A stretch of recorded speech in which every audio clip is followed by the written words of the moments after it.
نجات دہندہ نے اپنا برسوں پرانا وعدہ پورا کیا جو کہ وہ آئے گا اور ہماری نجات کا کام کرے گا۔ وقت کو مد نظر رکھتے ہوئے ہم چوتھے کلمے کی طرف بڑھیں گے۔ پاک کلام میں یہ مرقوم ہے متی اس کا 27 باب اور اس کی 45 آیت مقدسہ میں، اور دوپہر سے لے کر تیسرے پہر تک تمام ملک میں اندھیرا چھایا رہا، اور تیسرے پہر کے قریب یسوع نے بڑی آواز سے چلا کر کہا، ایلی ایلی لما شبقتنی، یعنی اے میرے خدا تو نے مجھے کیوں چھوڑ دیا۔ میرے عزیزو، اس کلمے کو ہم بعض اوقات انسان ہونے کے ناطے ہم دنیاوی طور پر دیکھتے ہیں یا جسمانی طور پر دیکھتے ہیں کہ اس کو تکلیف ہو رہی تھی۔ پہلے تو ہم اس کلمے کے میننگ سمجھتے ہیں۔ ایل کا مطلب ہے خدا، اور ایلی کا مطلب ہے میرا خدا۔ لما کا مطلب ہے کیوں، اور شفقتنی کا مطلب ہے چھوڑ دیا، یعنی ایلی ایلی لما شفقتنی، یعنی اے میرے خدا تو نے مجھے کیوں چھوڑ دیا۔ اور مرکز 15 باب اس کی 34 آیت میں کچھ مرقوم ہے، الوہی الوہی لما شفقتنی۔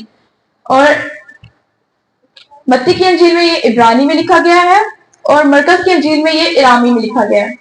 اور ہم انسان ہونے کے ناطے سمجھتے ہیں کہ یسوع مسیح جسمانی تکلیف میں تھے، ان کا کافی خون بہہ چکا تھا، اور اوپر سے وہ یسوع مسیح کو کوڑے مار رہے تھے اور پیدل چلوا کے صلیب دینے کے لیے لے کے جا رہے تھے۔ لیکن ہم وہ بھول جاتے ہیں ان کے روحانی قرب کو، روحانی تکلیف کو۔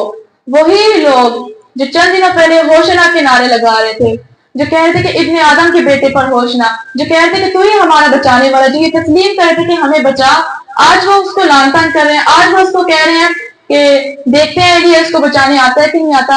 آج اس کو کہہ رہے ہیں کہ تو خدا کا بیٹا تو اپنے تائیں بچا۔ اور وہی شاگرد جو کہتے تھے کہ ہم تیرے ساتھ مرنے تک کو تیار ہیں، ہم چھوڑنا تجھے بہت دور کی بات ہے، تیرے ساتھ مرنے کو بھی تیار ہے، آج وہی شاگرد چھوڑ کے بھاگ گئے ہیں۔ میرے عزیزو، ہم اس کی روحانی تکلیف کو بھول گئے ہیں۔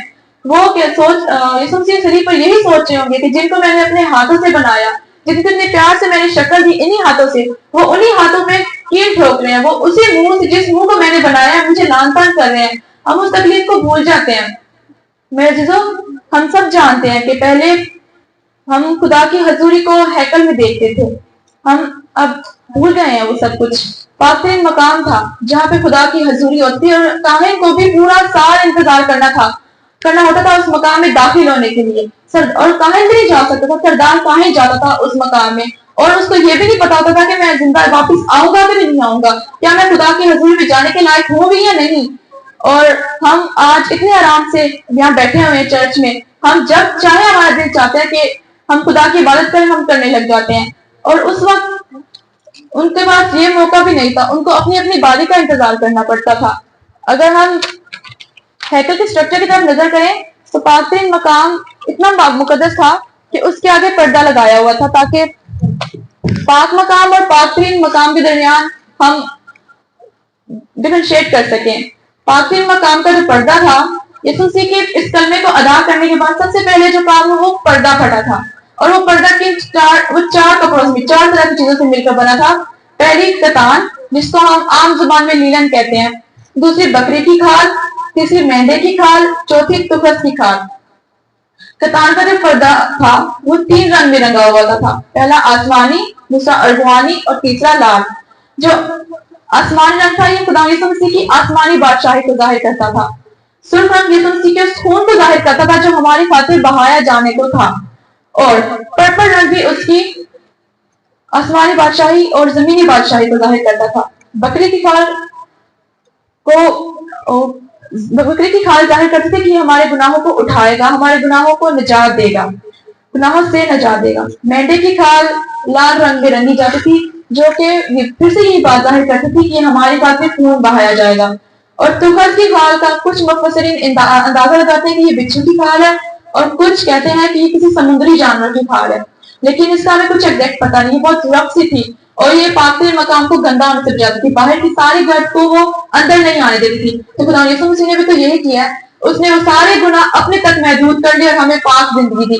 اس نے ہمیں گناہوں سے اس طرح نکالا جس طرح ہم آج آرام سے کسی دودھ میں سے مکھی کو نکال کے پھینکتے ہیں، اس نے اس طرح ہمیں گناہوں سے نجات دی ہے۔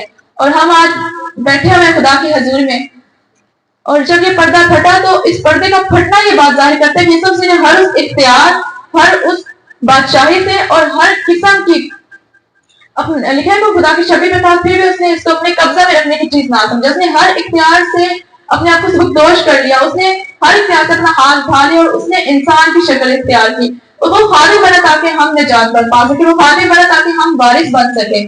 میرے عزیزوں، ہم اپنے خدا کی اس قربانی کو یاد نہیں رکھتے، ہمیں بار بار یاد دلانا پڑتا ہے. ہم کلموں کو تو ہم پورے سال یاد ہی نہیں کرتے.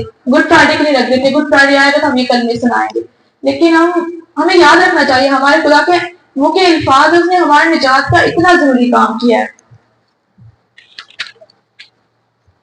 پھر دوسرا کام جو ہوا وہ پہلے اندھیرا چھا گیا. اب کچھ لوگ سوچتے ہیں کہ دوپہر کے ٹائم اچانک سے اندھیرا ہو جانا، شاید بادل آ گئے ہوں گے، شاید گرد اڑ رہی ہوگی. کچھ لوگ کہتے ہیں کہ یشوع کی کتاب میں بھی تو سورج تھم گیا تھا پورے دن، جب تک اس نے 5 ملکوں کو بالکل نیست و نابود کر دیا، اس وقت تک سورج تھما رہا. کچھ کہتے ہیں خدا کی مرضی، جب چاہے مرضی روک لے، جب چاہے تعریف کر دے، جب چاہے مرضی وہ سورج کو کہے کہ ہٹ جا، وہ ہٹ جائے گا. کچھ کہتے ہیں کہ سورج کہنے لگا ہوگا، لیکن ایسا نہیں ہے. تب چاند پوری تاریخ کا تھا اور اس وقت جو زمین تھی وہ چاند اور سورج کے درمیان میں تھی. مطلب چاند کے لگنے کا کوئی چانس ہے ہی نہیں. مطلب یہ، اور آپ دیکھیں کہ جب خدا یسوع سے اپنے پورے جام و جلال میں آئیں گے تب بھی اندھیرا ہی ہوگا، تب بھی سورج اپنی روشنی نہیں دے گا. میرے چیزوں، اس وقت بھی جو اندھیرا ہوا، اس وقت آپ کے میرے منجی پر کل جہان کے گناہ تھے. جب آدم نے گناہ کیا نا، ہم اس کی سلب میں تھے. اگر آدم نکالا گیا تو ہم بھی ساتھ نکالے گئے ہیں. اگر آدم کو خدا نے اپنی حضوری سے دور کیا تو ہم بھی اس کی حضوری سے دور ہوئے ہیں. اگر آدم نے اس وقت خدا کا گناہ کیا تو ہم نے بھی کیا.